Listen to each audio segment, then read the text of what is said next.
መዝገብ ወልድ ይባላለሁ የገርባ ቀበሌ ዋና አስተዳዳሪ ነኝ። እንግዲህ የባቄላ ክላስተር እንደምታዩት ትንሽ ሰፋ ያለ ነው። ያ በወቅቱ እንግዲህ በተመሳሳይ ሰዓት ነው የታረሰው። እንደሚታወቀው ጅሩ እርሻ ሲያርስ በተመሳሳይ ነው የሚያርሰው። ማሳም ቅድሚያ ነው የሚመረጠውና በመጀመሪያ የማሳ መረጣ ነው የሚካሄደው። የማሳ መረጣ ከተካሄደ በኋላ ቀጥታ አርሶ አደር ማደራጀት ነው። አርሶ አደር ከተደራጀ በኋላ ወደ እርሻ ነው የሚገባው። ይሄ እንደምታዩት የተወሰነው በትራክተር ነው የታረሰው፣ የተወሰነው ደግሞ በከብት የታረሰበት ሁኔታ ነው ያለው። ስለዚህ ባቄላው እንደምታዩት ያው በሚያምር ሁኔታ ነው ያለው እና አርሶ አደሩ በጣም ታታሪ ከመሆኑ አንጻርም መድኃኒት ክትትልም ከግብርና ባለሙያዎች እያማከረ ነው መድኃኒት ሲከታተል የነበረው እና ያው እንደምታዩት የሸዋ ባቄላ ነው። ሸዋ ባቄላ እንግዲህ የምርት ማስፋት በሚል ልክ እንደ ግብርና እዚህ አካባቢ የተዘራው ምርት ወደ ሌላ አካባቢ ለማስፋት ነው ጠቀሜታው ማለት ነው። ስለዚህ ይሄ አሁን ለቀጣይ ወደ ሌሎች ቀበሌዎች የሚሰፋበት ሁኔታ ነው ያለው። በዚሁ ብቻ የሚቀር አይደለም፣ ወይም ደግሞ እዚህ የተመረተው ወደ ሌላ ቀበሌ መስፋት እንዳለበት ለመግለጽ ነው ሞክረው እና በተለይ የክላስተር መሪዎች አሉት። ባቄላ ወደ ክላስተር የገባበት ትልቁ ምንጭ ባቄላ ከጅሩ ላይ መመረት ቆሞ ነበር። ስለቆመ አሁን ደግሞ በክላስተር ከግብርና የተወሰነ የምክር አገልግሎት ወሰዱ። ልክ ግብርና በሰጣቸው ትምህርት መሰረት ቀጥታ ወደ ክላስተሩ ለመግባት ብዙ የሚያስቸግር አርሶ አደር የለም። ምክንያቱም ጥራጥሬ ላይ ችግር ነበረ።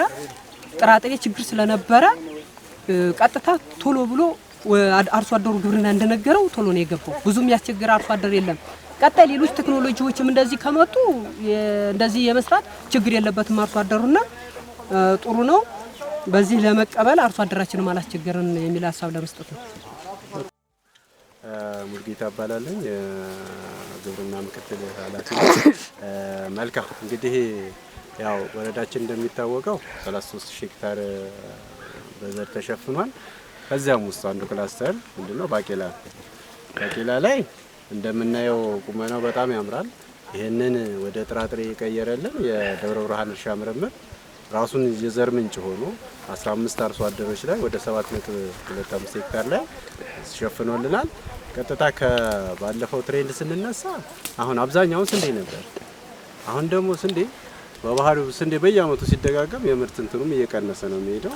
ሁለተኛ ደግሞ መሬት በባህሪው ምን ያስፈልጋል? ክሮፕ ሮቴሽን ያስፈልጋል። ክሮፕ ሮቴሽን ደግሞ የምናደርገው ከጥራጥሬ ሰብሎች ጋር ከተለያዩ ሰብሎች ጋር ስለሆነ አንዱና ዋነኛው የጥራጥሬ ሰብል ደግሞ ለክሮፕ ሮቴሽን። ክሮፕ ሮቴሽን ምንድነው? የማዳበሪያ ፍጆታችንን በተለይ የናይትሮጅንን ሙሉ በሙሉ ስለሚቀንስልን ዩሪያን ይቀንሳል ማለት ነው። ናይትሮጅን ፊክስ ስለሚያደርግ ባቄላው በራሱ ስለዚህ ወደ ምርት ይገባል። ቀጣይ ይሄን አሁን እቺን የዘር ምንጫችን አድርገን ከደብረ ብርሃን እርሻ ምርምር ጋር በመቀናጀት የዘር ምንጭ አድርገናል። በተለያዩ ቀበሌዎች አሁን የሰፋሉ። ይበልጥ ደግሞ ለክሮፕ ሮቴሽን ስለሚጠቅም እናሰፋለን። ቀጣይ እቺን ወደ ዘር ምንጭ እንወስዳታለን የሚል መልእክት ነው ያለኝ። አመሰግናለሁ። ጠንካራ አደረጃጀት ካለ ውጤት አለ። ያ ነው የክላስተር ትርጉም። ስለዚህ ሶስቱን ስራዎች የምግብ ዋስትና ማረጋገጥ፣ ኤክስፖርት የሚሆኑ ሰብሎችን ማምረት እዚህ አካባቢ ዓላማዎች አሉት። ይሄን ደግሞ የጅሩ አካባቢ አርሶ አደር ይችላል። ከዚህ በፊት ብዙ ችግሮች ነበሩ። ምርቶች ይመረታሉ፣ ግን ደላላና ነጋዴ ነው የሚጠቀምበት። አሁን ግን ቅድም አርሶ አደሮች በራሳቸው ሲጠቅሱት የነበረው ትልቅ የአርሶ አደር ካምፓኒ እናንተ በሰራችሁት ስራ አርሶ አደሩ በሰራው ስራ እሱን አግኝተናል። ቀጣይ እሱ ትልቅ ችግር ፈቺ ተቋም ነው የሚሆነው። ስለዚህ ሌሎችም አሁን የተጠየቁ ጥያቄዎች አሉ። ለምሳሌ የገበያ ትስስር ንግድ አላችሁ እዚህ። አሁን እነዛ ልጆች እዛ ያየነው የገበያ ትስስር ይፈልጋሉ። ምክንያቱም ለማግኘት ነው የሰሩት። ለማግኘት እስከሰሩ ድረስ የገበያ ትስስር መፍጠር ያስፈልጋል። አርሶ አደሩ ሁሉንም ነገር አይሰራም። እኛ ደግሞ በተለያየ አጋጣሚ ብዙ ቦታዎችን እናውቃለን። ከአርሶ አደሩ የተሻለ ቴክኖሎጂ እናውቃለን። ይህን ስለምናውቅ ሌላ አካባቢ ያሉ ገዢና ሻጭን ማገናኘት ያስፈልጋል።